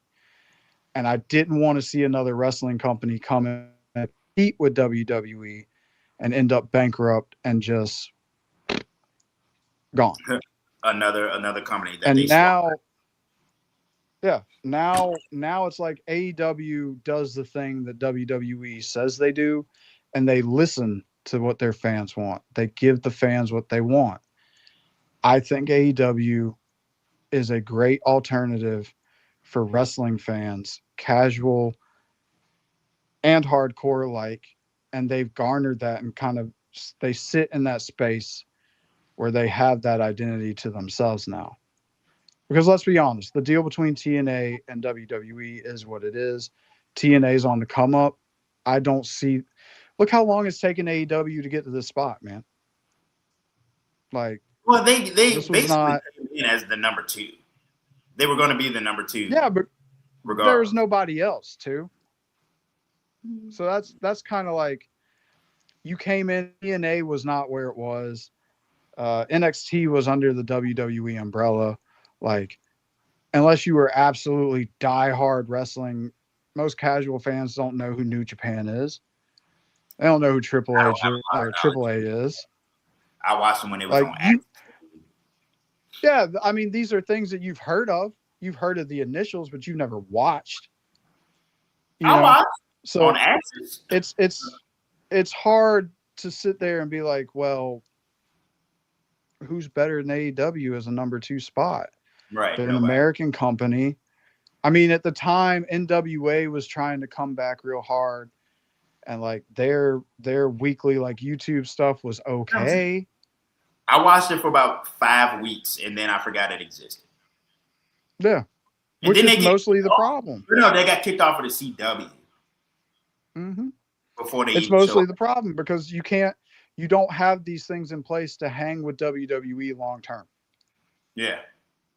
So the gap between WWE and then there's everybody else is not like, tribalism or whatever. It's reality. It's business. If you look at it from the business standpoint, WWE is up here and everyone else is down here.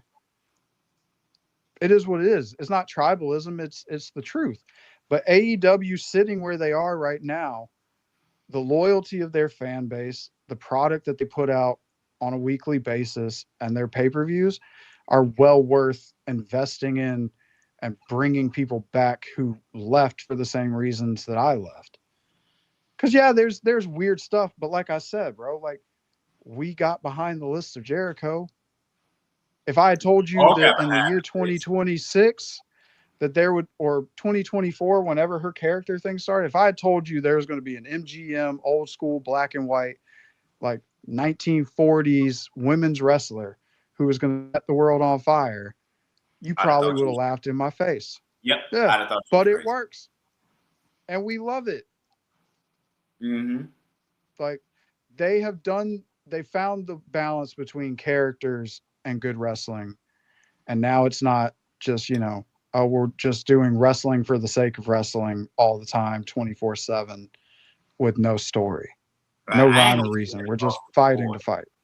Yeah, like Toni Storm is a what's the word? Anomaly. You know what I'm saying? Because not every character in there is like her at all. It's maybe her, Orange Cassidy, and like that's it. Where the character is much bigger than the rest of it. Because then you got the Death Riders or John Moxley. They found that sweet spot, man. No, they didn't. Where it's not with John Moxley. Not for me. Not with John Moxley, but like as far as like the character stuff, like you don't have too many where it's like overpowering. Mm-hmm. But you have just enough where you're like, we could maybe do one more. Let's throw in Tekla because she's crazy. Let's just make her crazy. Okay. And it works. And so it's not like just came back.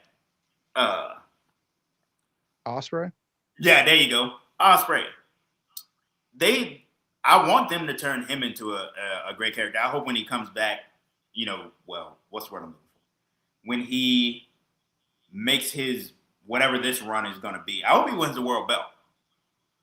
You know what I'm saying? Because you ain't going to make a whole vignette about, bringing him back to life and all this other stuff just for him to win what?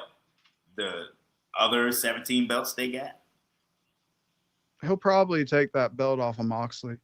I don't want him to take that belt off of Moxley. I want him to take that belt off of Maxwell Friedman. Well, he's got Darby to deal with, so. But storyline wise, it fits better for Osprey to go after Moxley and the Death Riders because they are the ones that ultimately led to him being out and having the fusion. So it makes sense. I mean, okay. Osprey's one of those guys, man, where like. But I don't want him there forever. I mean, I really don't want to see Darby Allin win the world belt. I'm a see it, but I'm not gonna like it. But you know what I'm saying. that should be Will Osprey. Yeah. Because what in the world? Darby Allin. Oh, I don't know how to describe Darby Allin. I don't particularly enjoy him. He does his thing the way he does it, but I'm just like, bruh. Because you remember I was watching Dynamite with my sister, that one where he got flipped into the steps by Aaron Neville. Not Aaron Neville. What the boy name is? Are you talking about the what was it? No. That terrible backbreaker spot that he took on the steel steps? What the boy name is that I'm talking about? Neville. I don't. I said Aaron. Pac. Yeah, Pac. I'm talking about Pac. Lord have mercy. Adrian Neville. That's what I meant to say. I said Aaron Neville. No. Shout out Aaron Neville. I hope you're doing all right. But no, it's just like Darby. I don't know what it is about Darby that I just don't like, and I'm like every time you see him, it's just like Crash TV. Like the other week when him and who was he doing it with? Gabe Kidd. Gabe Kidd. The man fell out the trunk. They flipped the car all over. I'm just like, look. Yeah. Somebody need to call the police. Like, this is outside the realm of wrestling. Like, what? Y'all kidnapping people and put them in the trunk of the car? Like, look, we can have a match. You ain't gonna put me in the back of the car. I mean, technically, he didn't kidnap him. Gabe Kidd said that he was going to be waiting in the parking lot, so he kind of asked for it. Like, cars are parked in the parking lot, bro. What did you think was going to happen? I thought they was going to fight. The problem, I'm kind of like indifferent to Darby. I don't like him or dislike him. My thing is like, you make my skin crawl because you do some spots that like physically make me hurt. Right. Watching you do it makes me hurt. That kind of segues into the main event of Revolution. And I'm going to preface this with, I've seen a lot of people complain about the stip of that match. And to those people, I will simply say, it was a Texas death match. What did you think was going to happen in a Texas death match? Now, I can answer that question as somebody who did not see that coming. For those who don't know what he's talking about this. You're talking about the syringe spot, right? I'm talking about all of it. First of all, the light tube spot. I saw people complaining they did it on the ramp. Yeah, I've seen people complaining that they did the light tube spot on the ramp. First of all, there's a chemical in those light tubes that can hurt you, so that was for your safety, not theirs. The syringe spot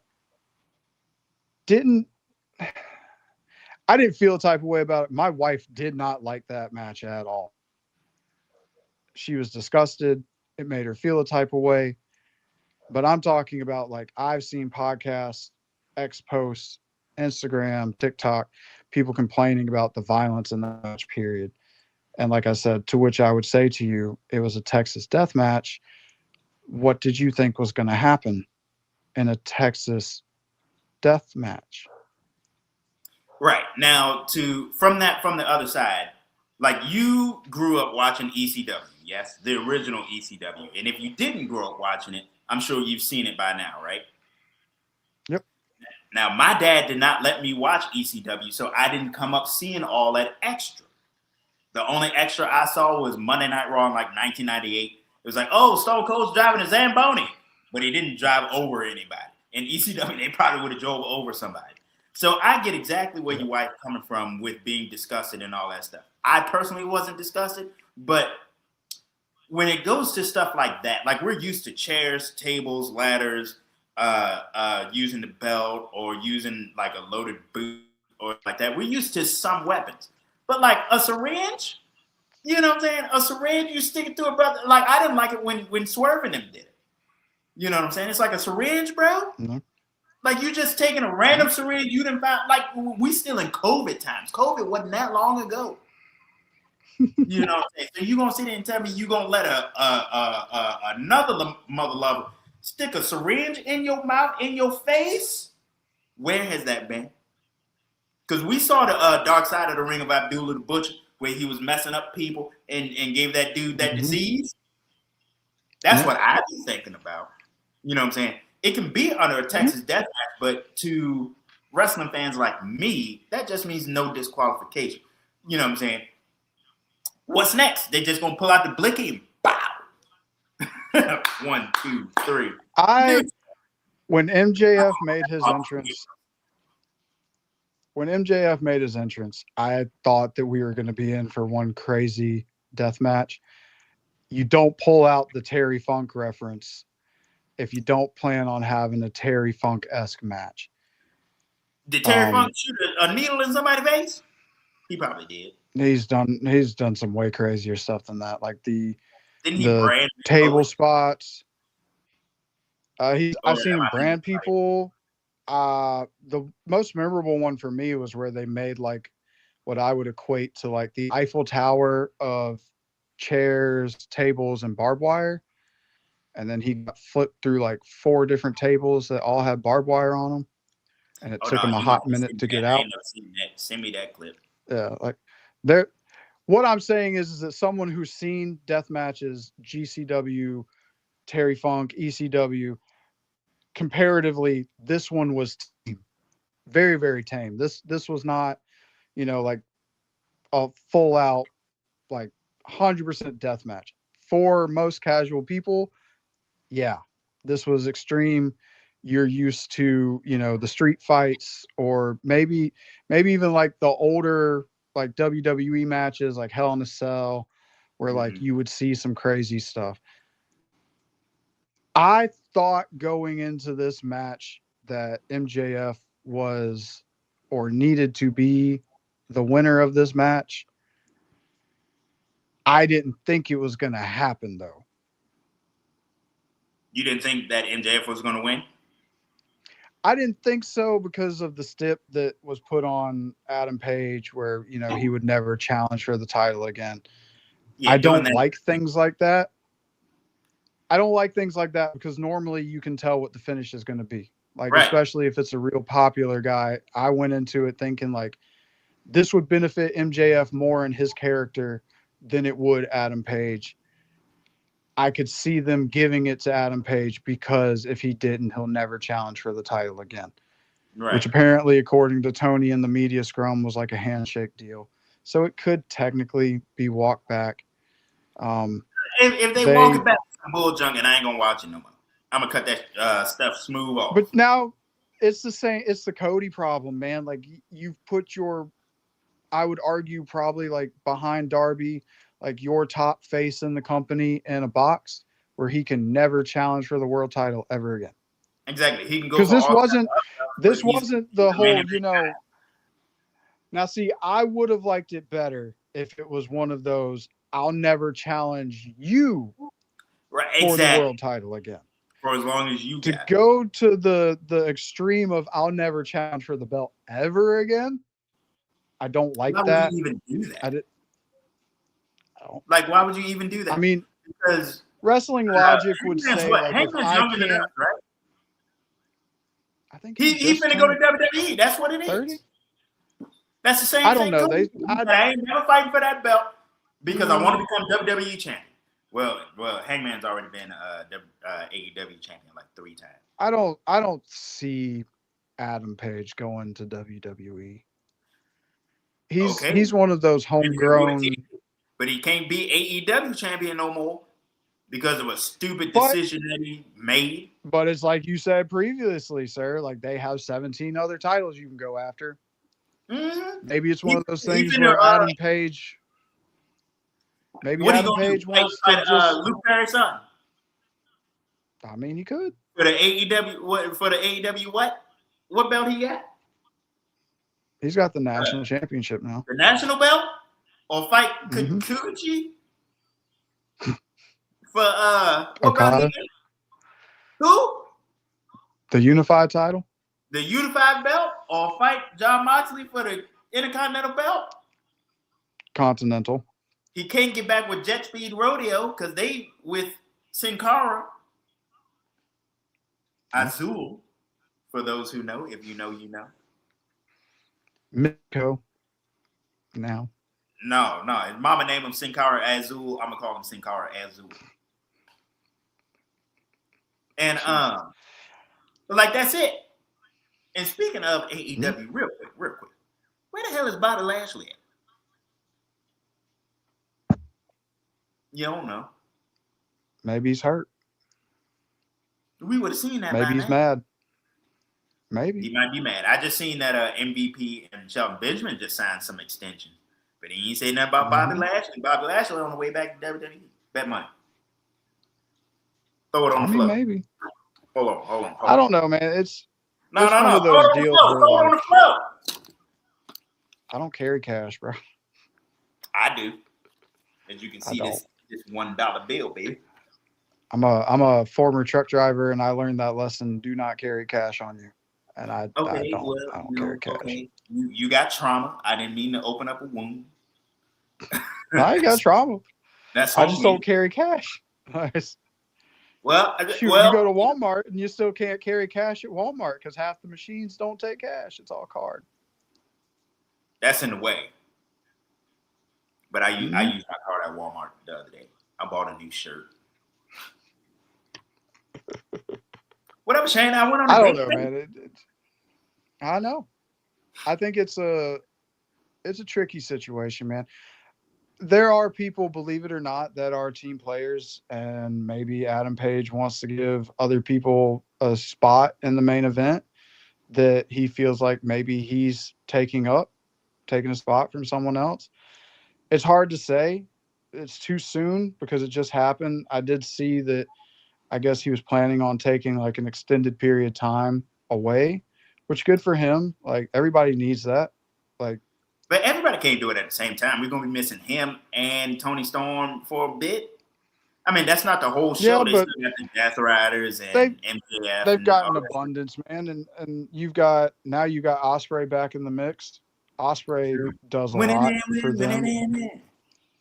And I would argue that a lot of their talent are in a good spot. Their women's division has slowly but steadily gotten better.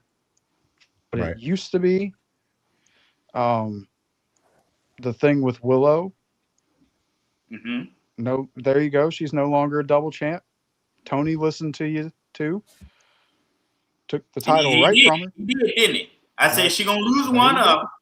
Trying to do too much. Now you're sitting here and Naptime Mercedes is dropping titles like bombs. Like every other week she's losing the title. Like Stankonia dropping bombs over Baghdad. But see, I also predicted that too. She's not losing those belts on television. Now, I'm not saying that she needed to come to one of them. Like some of those ones, but like the ones that people kind of know. Like we kind of know Rev Pro. I've heard of that a few times. She lost that one on TV. Yeah, she did lose that one. Not regular TV. Where'd she lose it at? She lost it on TV. Wasn't it like a collision where she lost it? I thought she just lost that one like last weekend or something. It was when they were in when they were doing the overseas joints. The London show. She dropped the Rev Pro title. I want to say it was a collision. It could have been a Dynamite. Okay, well, I might be wrong. But she dropped that on TV. You know what I'm saying? She didn't lose all 15 of them on regular television. You know what I'm saying? Because they were just like, they're going to go back. Let's be completely honest, too. Yeah. How many of those titles do you actually know the company? I know the ROH belt. I know the CMLL belt. I know the TBS belt. Mm-hmm. The Rev Pro. Now let me stop you right there. Name the titles that she just dropped. It was the Dunkin' Donuts belt. It was the 3rd Street belt, and it was the TJ don't know what he's talking about belt. That's crazy. Here's my thing. Here's my thing with the smaller titles. No shot to those companies, but it is what it is. Business sense wise, it's not good business for AEW to put one of what they see as their top talent on their television program and drop a title from a company that nobody knows. But I guess it's the away with Ring of Honor. Are you talking about Mercedes winning it or Mercedes losing it? Losing it. Okay. Because look, you're still getting notoriety at the end of the day because let's say she drops one of these smaller titles at one of their bigger shows. That's notoriety for you because Naptime Mercedes just came in and lost the title to one of your top people on your show. But then the bigger companies get their shine on the national TV spot because it's more beneficial for them and AEW in that partnership to make that deal for us to put our Rev Pro lady on national TV and have one of our major stars drop a title to her. That makes her an instant star for your company. And it also gives us what we want by taking these 18 million different titles off of Mercedes, and putting her in a story where it's more beneficial to us. So it's a win-win. AEW, I think it's good business. I think it's kind of almost silly to think that a smaller company like, whatever, gets put on a national TV spot and then fans aren't going to care because who is this company? This title doesn't mean it. People can recognize Rev Pro, CMLL, Ring of Honor. But if you can't sit here and name the other 15 titles she has, that's a problem. Don't put that on AEW television when these people are acting like they truly are as independent contractors. That's like Karrion Kross. He's not signed to MLW. He can take that title anywhere and defend it. But he's going to lose that title in an MLW show because it's bad business to do it somewhere else. See what I'm saying? Like House of Glory, same thing. I can agree on you on that. I think with Mercedes' run, I think for what it was and being, in a sense, the belt collector, went on your run, got all these different wrestling organizations titles. I think for business-wise, it's like, hey, listen, you take this title because your notoriety, we know what you can do with it. We know the eyes that you can bring in hopes that it would, like we all would say, bring eyes to the program, whether it's watching it on TV, watching it over YouTube or whatever streaming service they have, or actually just buying a ticket and pulling up in person to go see it. So I think the totality of it is Mercedes' bigger picture moment. I think it helped in certain ways, but also it can hurt in certain ways because now that Mercedes doesn't have those titles, what's to say that you retain and you keep retention of those fans outside of Mercedes to keep coming to those shows and saying, hey, well, I really enjoy what they're putting on besides Mercedes. So, but it's the risk that you take. Like when you sit down and you make that deal with Mercedes and Toni and AEW, just like in any business deal, you're taking a risk. Is it a risk that you're willing to take to bring eyes to your product and your company? I would say yes.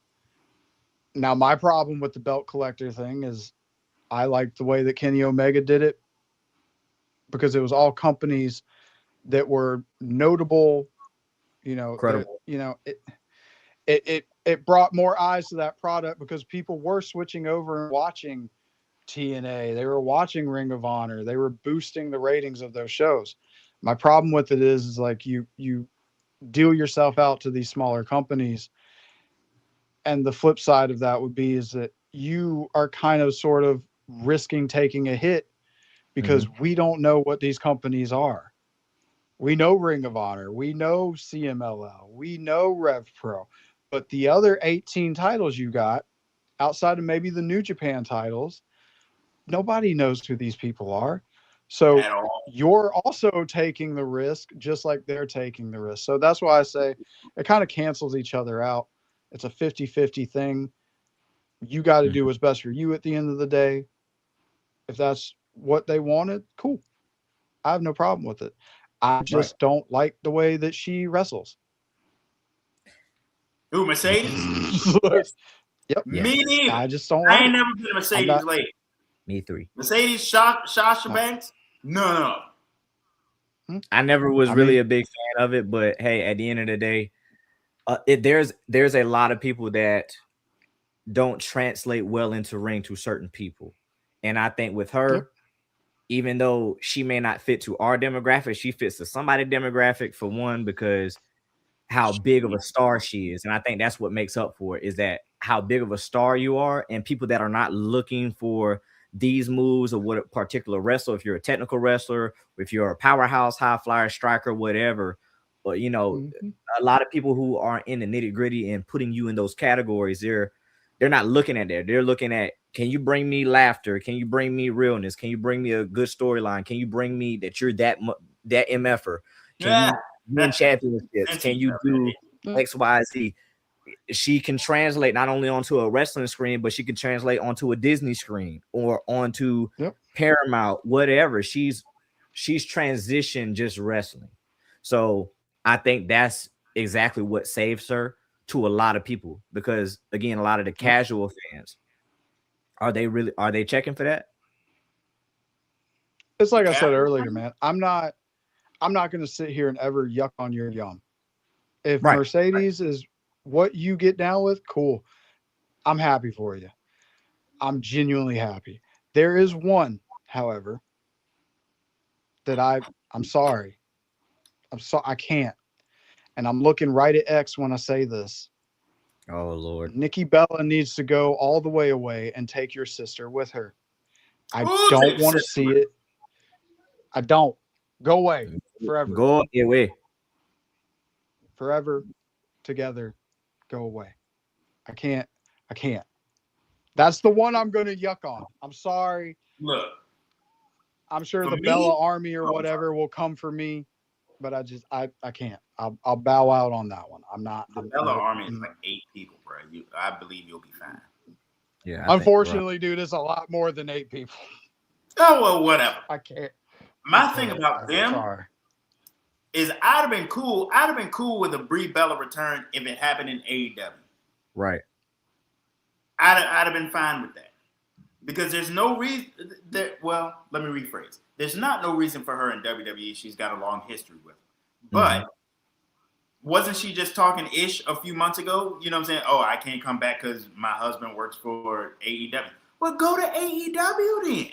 They have a women's division. They have a women's tag team division where y'all can win belts and all that stuff. Like, you know what I'm saying? And it's just like, I don't even like past WWE people going to AEW, but that's the way of the world.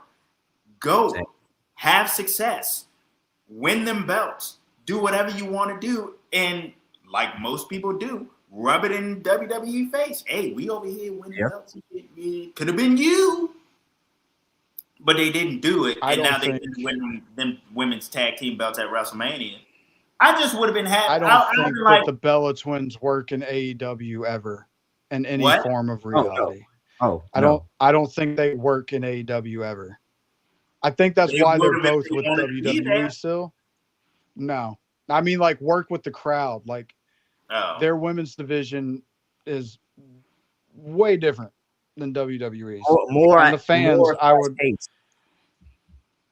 The Divas era wrestling will not work in AEW. That's the it won't even work in WWE.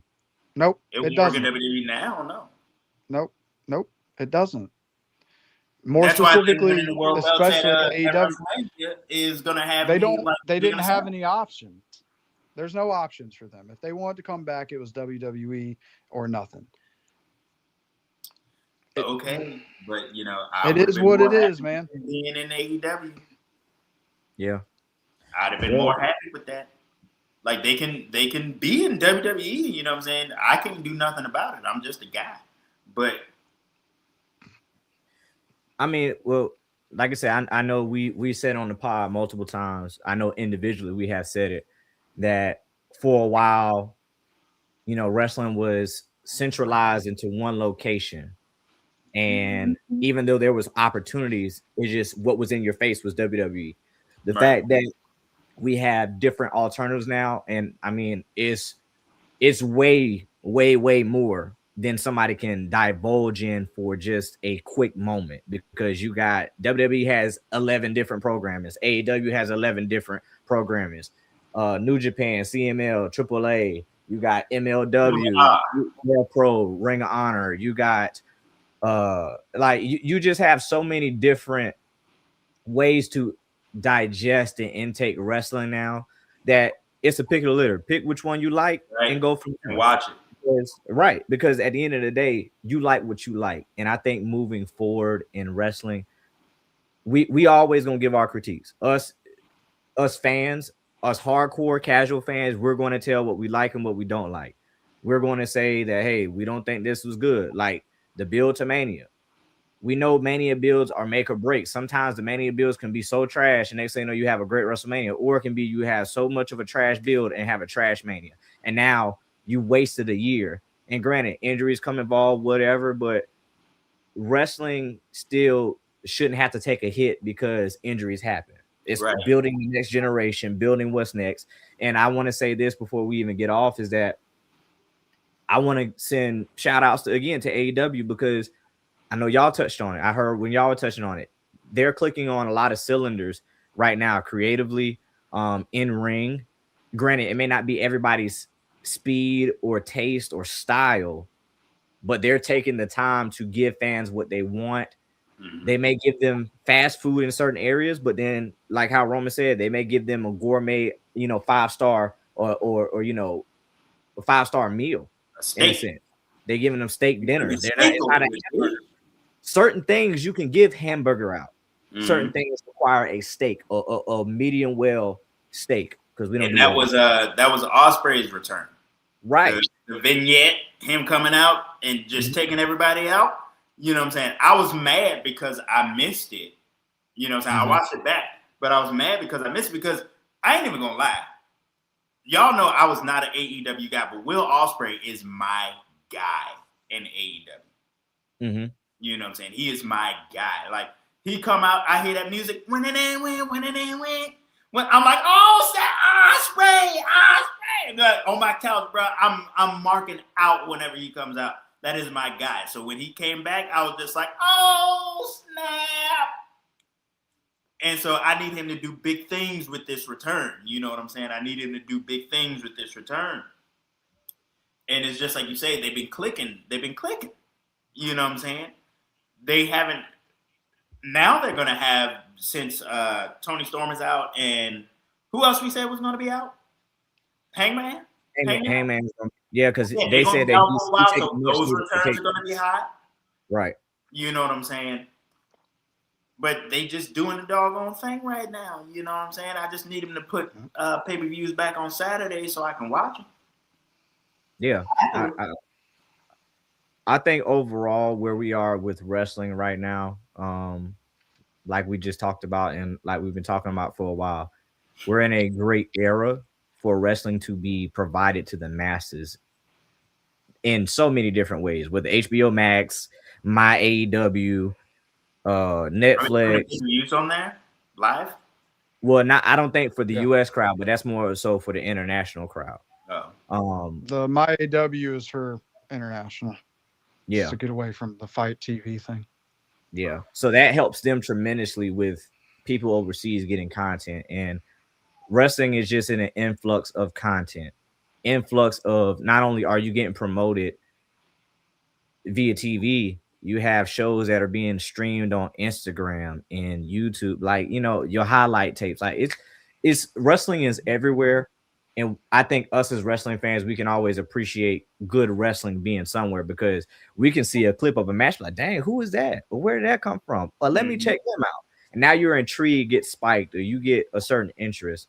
So I just want to say to the big wigs, like, don't slack off because, you're the top conglomerate. Like, people have jumped ship from the biggest company.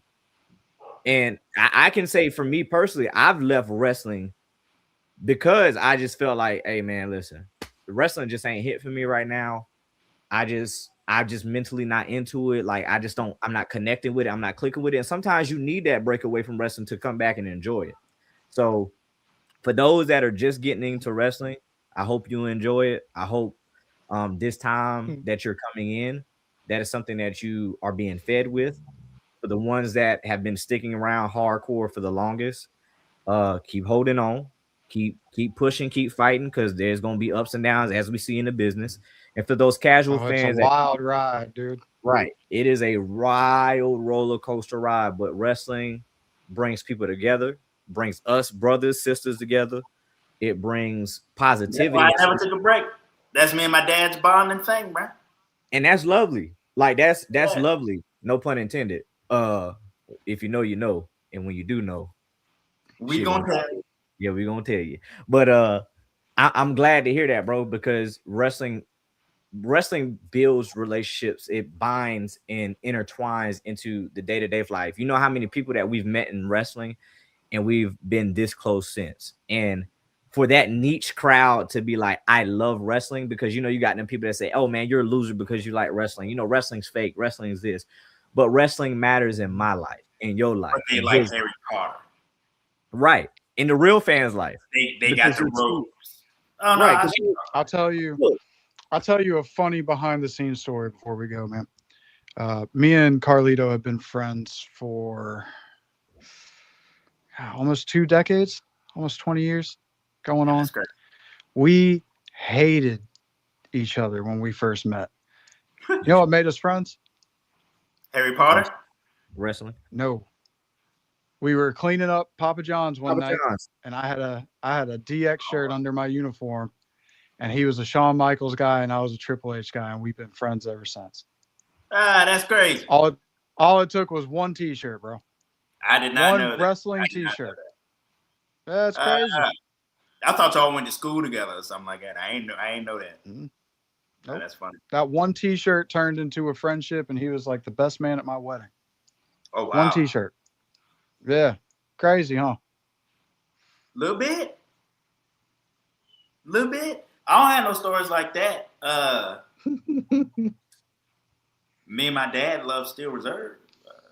Nah, because guess what? You can always take a visit to the steel mill when you're with Mr. 211 now. Yes, you can.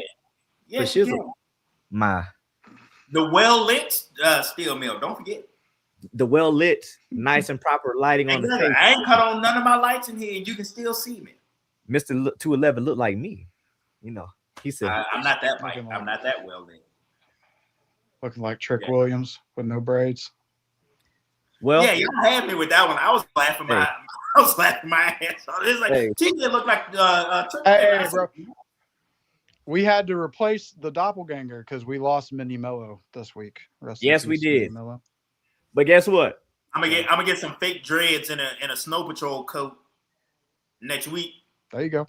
Let's talk. Steppers. You didn't lose Minnie Mello because guess what? I'm still him. So since I'm still him, y'all, we've been on here. We've been showing the real fans some love. Great topics today. We touched on a lot. We touched on a lot in wrestling. Guys, y'all already know where to find me at. It's down below, obviously. You know, it's on the ticker down below. Plus, it's right here under my name. We're gonna say that long ass Instagram name. At official OVO Sound _11. Damn. Follow me on Sharon Latrell Wade 9. Follow me on Sharon Latrell Wade or Latrell Wade, whatever. It's so many ones. Just follow me. You know, if you see this light skin, then you know you'll be good. 211, tell them where to find you. You know where to find me at Instagram at Man of Steel, spelled STEEL _BTB. If you find me anywhere else, you don't know me. Okay. Blessed. Hey, Sinister, tell them where to find you at, bro. You can find me on X at Sinister_Wit. I think TikTok at Sinister_BTB. And like TJ said, you can miss me everywhere else. Everywhere else. Well, real fans. And like you know, you can follow the rest of the crew down below. Hey, the historian Blackout Jones. At Dr. Shaw _heads up. At Sylvia _Darlene. At T Carolina X. At the other one. We gonna get there. We're gonna put a plug in it, but guess what? Hey, family, you already know what it is. It's been a lovely time. It's been a great time, and have a lovely evening. From the doggy too. We out. Sylvia sound the siren, get it pumped like Big Papa, break them off proper. Thugonomics, no doctor. Y'all don't put in work, but you talk enough, and the talk is tough. Who your favorite part? We'll chalk it up. Spit an apple in your face like Carlito, the cannon on. I get to twitching like Braun Breaker, the damage on. I can let the trigger go off, and tray at your boss, and then you dropping down the card, the price of a loss. You shut it down early, blessing. I'm more Monday Night Raw, attrition. I go to 11. My thoughts are sinister. Go run to the minister. You ain't getting the push, better go get your gimmick up. I black out like the Ministry of Darkness. Cartridge hit your cartilage, you jonesing around. Beyond the bell, we just laying them down on any show. So if you ain't all in, take the bump right now. 1, 2, 3, yeah. Beyond the Bell podcast. Listen, share, subscribe, like, run it up. You know the vibes, man.